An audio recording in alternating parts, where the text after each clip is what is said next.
Bem-vindo à sua terceira aula do curso Iniciação Política. Hoje nós vamos falar de Estado e governo. O que é o Estado? Estado é formado por território, povo e a soberania. Então vamos ver, segundo a palavra de Deus, em Gênesis capítulo 1, dos versos de 1 a 25, nós encontramos a criação da terra para a habitação do homem, do ser humano. Quando olhamos também Atos 17, 26, diz que de um só fez toda a raça humana para habitar sobre a terra, sobre a face da terra, havendo fixado tempos previamente estabelecidos e os limites da sua habitação. Então, nós já encontramos dois textos, um no Velho Testamento e um no Novo Testamento, que nos mostram territórios, ou seja, como que foi a criação. Então vamos para a segunda palavra, que é povo. Gênesis também, 21, de 26 a 28, nós encontramos a criação do ser humano, do homem. O texto diz que criou Deus, o homem, à sua imagem, a imagem de Deus o criou, homem e mulher os criou. Então, nós já temos o início da concepção, da criação do próprio homem, do ser humano. E aí, nós encontramos no versículo 28, exatamente quando Deus diz assim, o texto, e Deus os abençoou e lhes disse, sede fecundos, multiplicai. Então, quando nós olhamos a expressão frutificar, multiplicar, isso significa a formação de um povo e também a formação de uma sociedade. Olhando a palavra de Deus, nós vamos ver também que Deus faz aí uma aliança com o homem. Deus faz uma aliança com Adão e com Eva. Nesta aliança, por isso que ele diz que eles teriam domínio sobre território. E a obediência a essa aliança lhes daria a autoridade legítima para sempre nesse território chamado terra. Então, quando nós olhamos também outro texto, nós vamos ver, de Adão e Eva então nasceram 3 filhos, Caim, Abel e Sete, os quais deram origem a uma grande nação. Quando olhamos o capítulo 5 e 6 de Gênesis, nós vamos perceber algo. Esta nação cresceu, esse povo cresceu, mas também juntamente com esse povo cresceu o pecado, a maldade, a corrupção. Essas coisas se multiplicaram. E Deus então resolveu fazer uma coisa. Deus resolveu que ele iria desfazer a sua criação, salvando apenas uma família, a família de Noé. Nós conhecemos a história, então foi uma família separada por Deus, e Deus disse, olha, você vai construir uma arca, você vai entrar nessa arca, você vai colocar nessa arca um casal de cada animal, todo ser vivente, você vai colocar dentro da arca para que seja preservado, para que seja salvo. Então, quando nós olhamos o texto, nós vamos ver que no capítulo 7, Deus fala para Noé. Capítulo 7 de Gênesis, Deus fala para Noé que ele, então, entrasse na arca, depois da arca pronta, porque o Senhor encontrou em Noé uma justiça. E Deus disse a ele, tem sido justo diante de mim. Entra na arca você, sua mulher, seus filhos e os animais e fecha a arca. E Deus então, depois que tudo isso aconteceu, fechou essa arca para o lado de fora e nós conhecemos a história. Choveu então torrencialmente 40 dias, a terra se inundou completamente, não ficou nenhum monte sem ser inundado, as partes mais altas foram inundadas, e aí é só nós acompanharmos a história. No capítulo 9 de Gênesis, nós encontramos Deus refazendo essa aliança com Noé. Então, a mesma aliança de Gênesis, capítulo 1, Deus agora refaz essa aliança com a pessoa de Noé. E se nós olharmos o texto na íntegra, está escrito: abençoou Deus a Noé e a seus filhos e lhes disse: sede fecundos, multiplicai-vos, enchei a terra. Deus aqui, ele reafirma a aliança com Noé. E aí, consequentemente, esta aliança ela é reafirmada com os seus filhos, com sua família. O verso 6 de Gênesis 9 diz: se alguém derramar o sangue de um homem, pelo homem se derramará o seu sangue, porque Deus fez o homem segundo a sua imagem. Aqui você vai perceber que Deus já estabelece um algo, né? Porque Deus disse: olha, se alguém derrama o sangue de outro, né, haverá uma penalidade.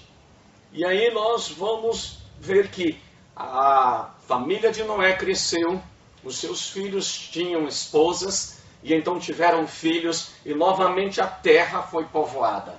Chegamos então no capítulo 11 de Gênesis, e nós vimos algo acontecendo, que os filhos de Noé, eles deram origem a uma grande nação. No entanto, resolveram habitar todos juntos em uma única cidade, desobedecendo o plano original de Deus de encher a terra.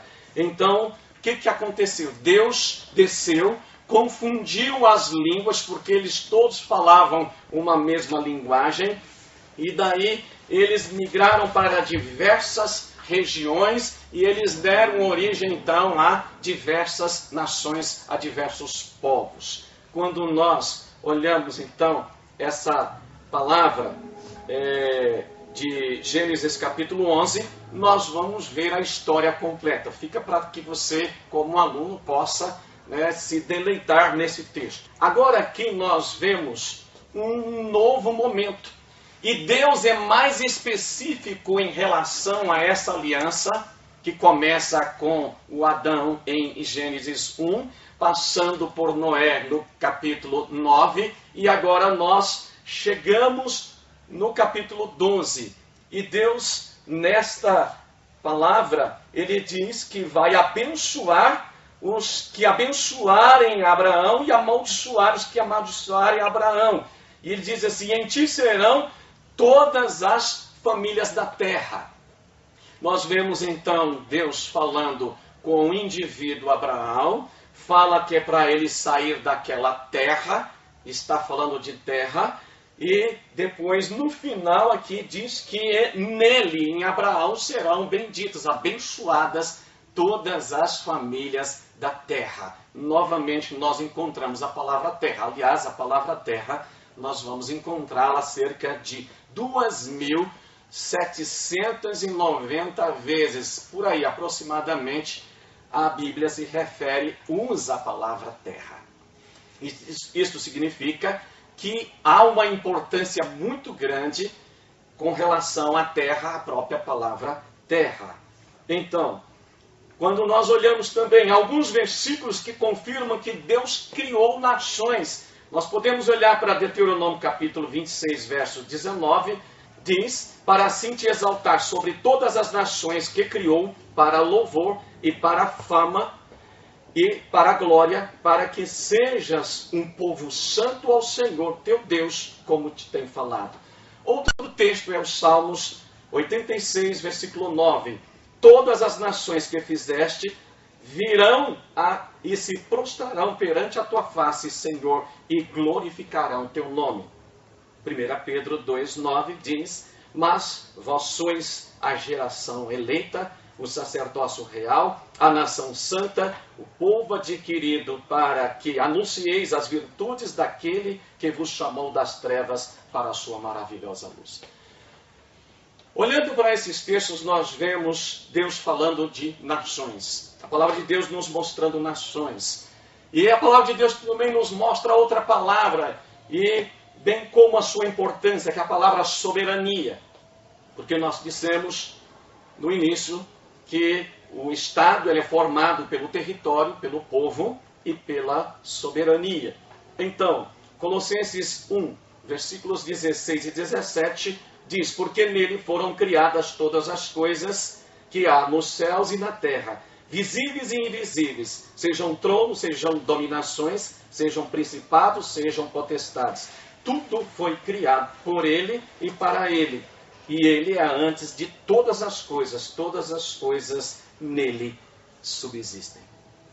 Então, nós percebemos essa soberania de Cristo, a soberania de Deus na criação.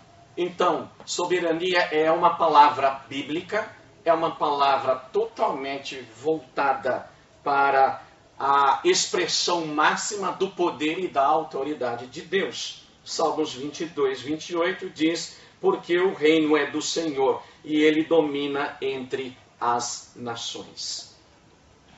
Os estados devem ser construídos com base nos estatutos e nos mandamentos de Deus. Aqui nós vemos outra importância na palavra de Deus. Quando tomamos Deuteronômio capítulo 4, o versículo 1 diz: agora, pois, ó Israel, ouve os estatutos e os juízos que eu vos ensino, para os cumprirdes, para que vivais e entreis e possuais a terra que o Senhor teu Deus, o Deus de vossos pais, vos dá.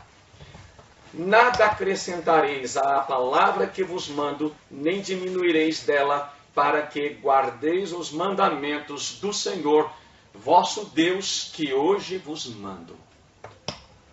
Nós percebemos também outro texto muito rico, que é exatamente o capítulo 6 de Deuteronômio, que você pode conferir com a sua escritura, versículos 1 e 2. Estes, pois, são os mandamentos, os estatutos e os juízos que vos mandou o Senhor teu Deus, se te ensinassem para que os cumprisseis na terra que passas para possuir. Para que temas ao Senhor teu Deus e guarde todos os seus estatutos e mandamentos que te ordeno, tu e teu filho, e o filho de teu filho, todos os dias da tua vida, e que teus dias sejam prolongados. Quando examinamos estas escrituras, nós vamos percebê-las, né? E nós vamos entender esta questão de mandamentos, de estatutos, daquilo que Deus ordenou ao seu povo, quando nós contemplamos, então, voltando ainda a palavra aqui de Deuteronômio, no capítulo 4, nós vamos ver, o verso 6 diz assim, a respeito dos mandamentos: guardai-os, pois, e cumpri-os, porque isto será a vossa sabedoria e o vosso entendimento perante os olhos dos povos que, ouvindo todos estes estatutos, dirão: certamente este grande povo é gente sábia e inteligente. Gente sábia e inteligente é a gente, o povo que olha para os estatutos, para os mandamentos e os juízos do Senhor. Então, isso não significa, depois que eu te mostrei todos estes textos, eu quero lhe dizer o seguinte: isso não significa que a igreja, enquanto instituição, deve assumir o Estado. A história nos mostra isto no passado.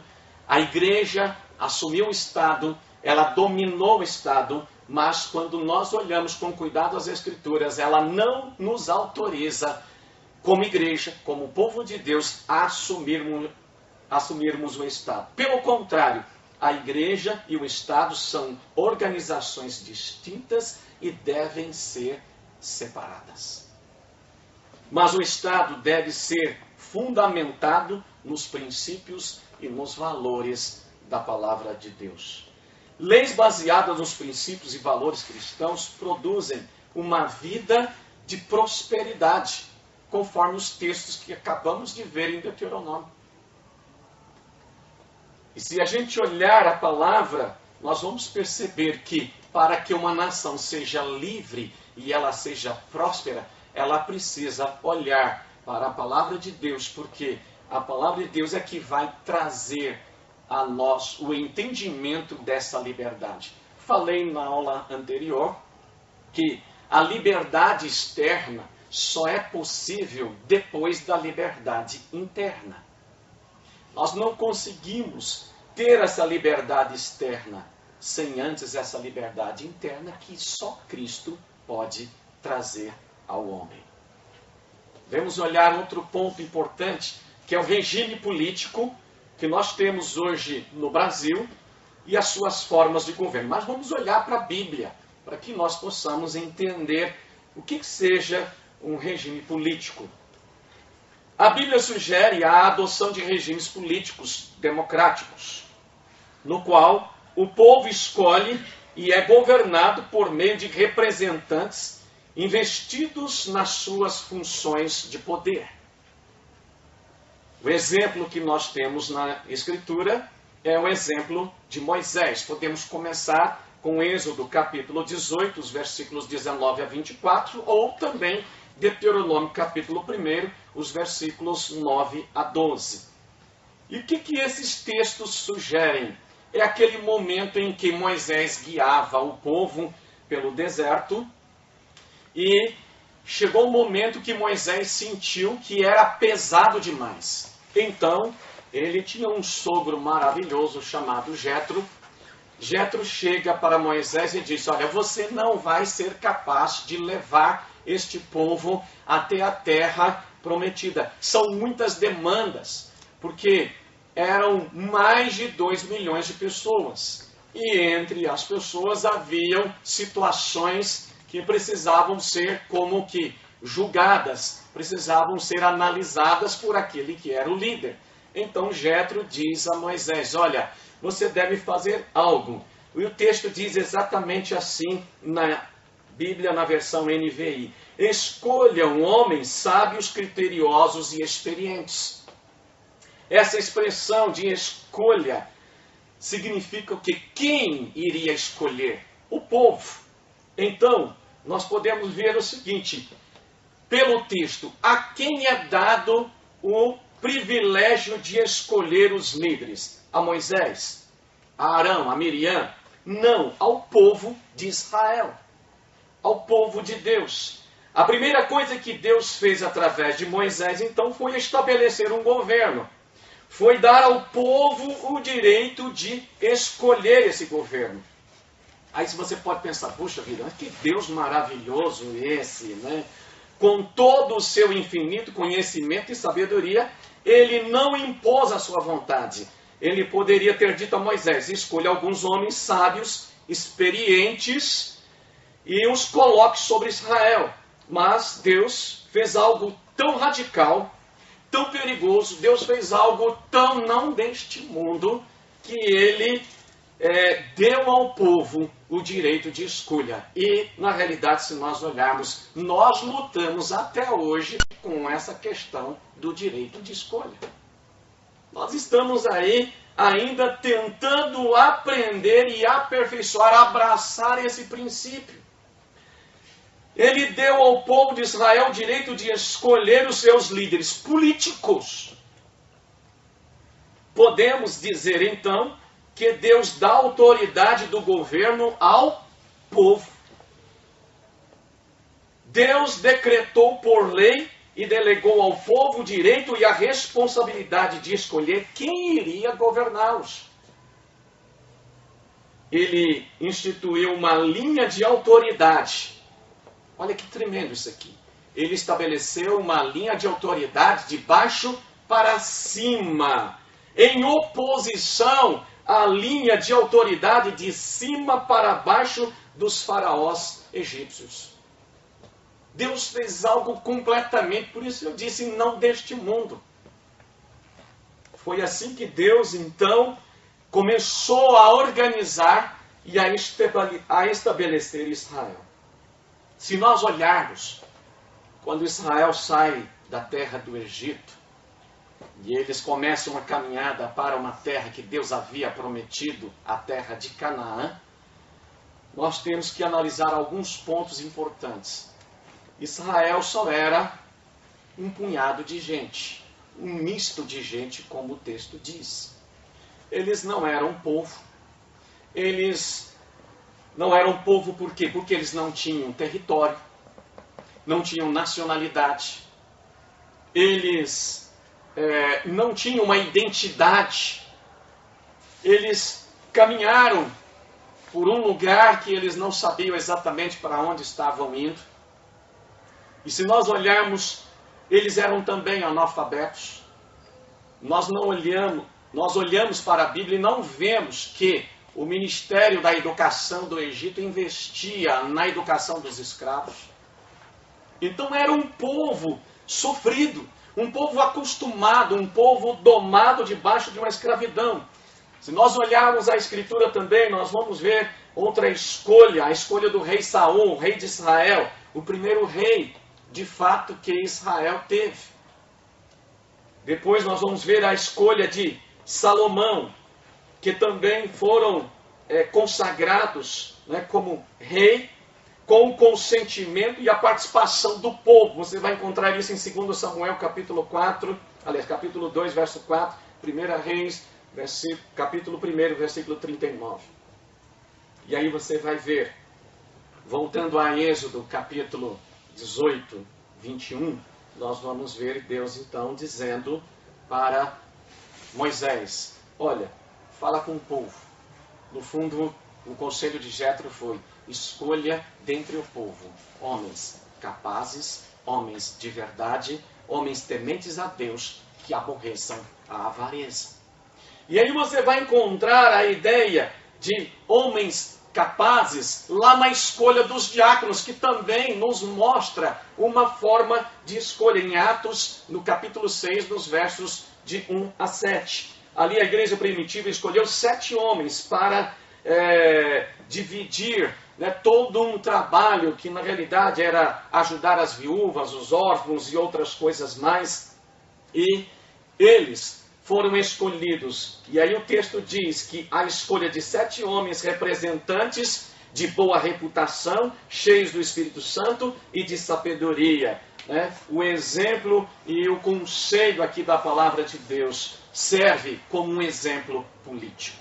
Isto possibilitou que a palavra de Deus então crescesse na igreja e o número de discípulos se multiplicasse. Por quê?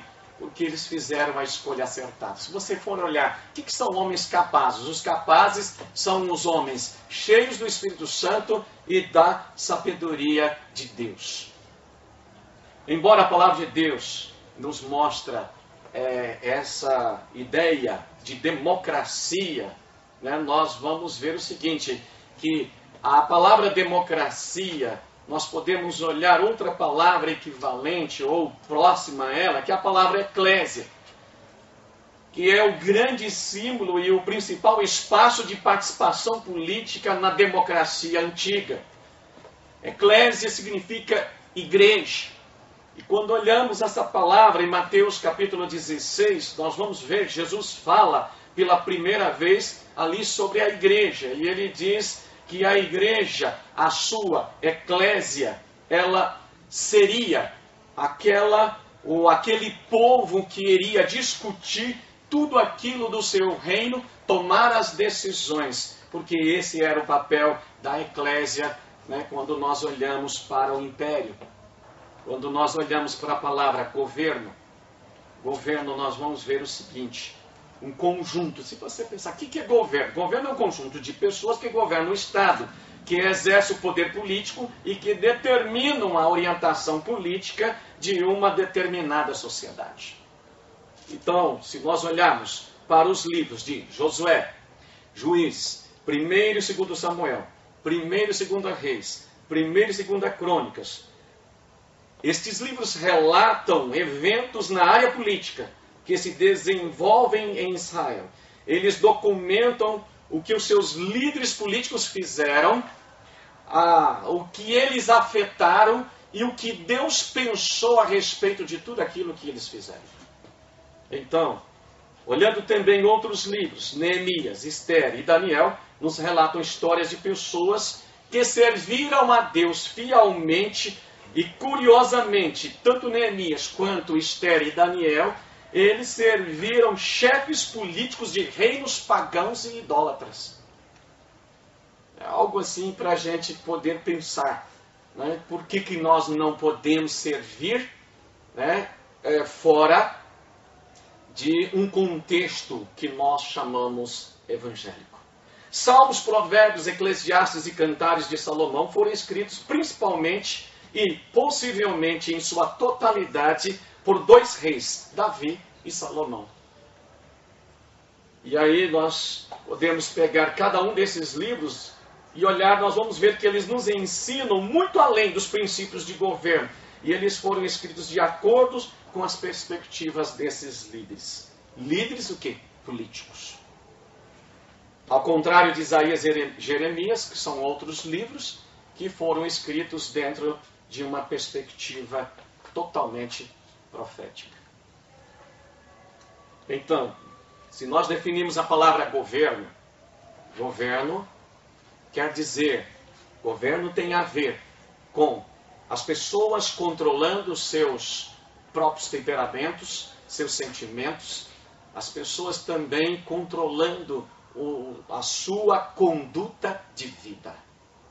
Tudo que se refere à vida. Então, a palavra que eu te dei, o significado que eu te dei, você vai encontrar em um dicionário muito antigo de Webster, um dicionário de 1828, um dicionário inglês. Então, nas igrejas evangélicas de todo o país, o entendimento da palavra governo, em quase 100%, menciona o nome, então, de um líder político. Nós ainda não entendemos. Infelizmente, parece que a igreja tem sido influenciada, então, por esta falsa definição de governo, tanto quanto a sociedade em geral. Porque se nós perguntarmos o povo em geral, também eles vão dar resposta como essa. Mas nós podemos ver o seguinte, que governo, que definição podemos dar? O que é governo no sentido bíblico? Qual a definição de Deus para governo? Acho que essa é a pergunta mais própria.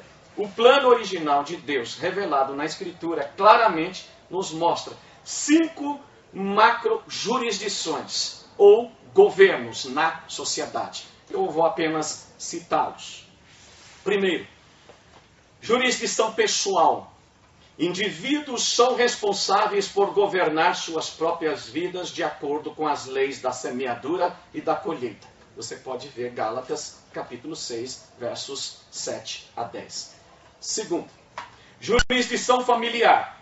Pais são primeiramente responsáveis por criar e educar seus filhos. Deuteronômio, capítulo 6, verso 7, Provérbios 4, 1, Efésios 5, de 1 ao capítulo 6, verso 4. Terceiro, jurisdição de negócio ou economia. As pessoas podem se envolver em negócios e possuir propriedade privada. Pode consultar a palavra, Êxodo capítulo 20, verso 17, Isaías 65, 21 a 22. Quarto, jurisdição eclesiástica ou religiosa. Igrejas devem ser livres para pregar o Evangelho. Mateus, capítulo 28, 18 a 20, Atos 4, 18 a 20. Quinto e a última jurisdição. Jurisdição civil ou política. As pessoas e ou grupos nesta jurisdição deverão proporcionar ordem e segurança para que as outras 4 jurisdições da sociedade possam funcionar em paz e em segurança. Podemos olhar Romanos capítulo 13, versos de 1 a 7, 1 Timóteo 2, de 1 a 4. E, então, por último, eu quero lhe dizer o seguinte. Cada uma dessas jurisdições foi criada por Deus para complementar, não para suplementar uma a outra. É muito interessante isso. E a igreja é chamada para treinar e enviar líderes servis que irão influenciar cada uma dessas esferas como sal e como luz. Em caso de uma dessas jurisdições agir irresponsavelmente ou imoralmente, as outras podem ter o direito de intervir e de tomar a sua liberdade. Por exemplo, se os pais não se importam com seus filhos, o Estado tem o direito de tomar os seus filhos. Se um indivíduo comete um crime, um assassinato, por exemplo, o Estado tem o direito de colocar essa pessoa na cadeia. É assim que funciona, olhando para a própria Escritura. Os governos são, então, instituídos por Deus, olhando para a palavra de Deus em Provérbios 8, 15 e 16. Por mim, reinam os reis e os príncipes decretam justiça. Por mim, governam príncipes e nobres, sim, todos os juízes da terra. E, finalmente, eu quero colocar para você algo que Deus nos disse para sujeitar. 1 Pedro 2, de 13 e 14, nós vemos que Deus diz que é para sujeitar toda ordenança, toda autoridade, porque ela é estabelecida por Deus. Romanos 13, 1 diz que todos devem sujeitar-se às autoridades governamentais, pois não há autoridade que não venha de Deus. As autoridades que existem foram por eles ou por ele estabelecidas. E por último mesmo, os governos têm como finalidade proteger os cidadãos de bem e punir aqueles que praticam mal.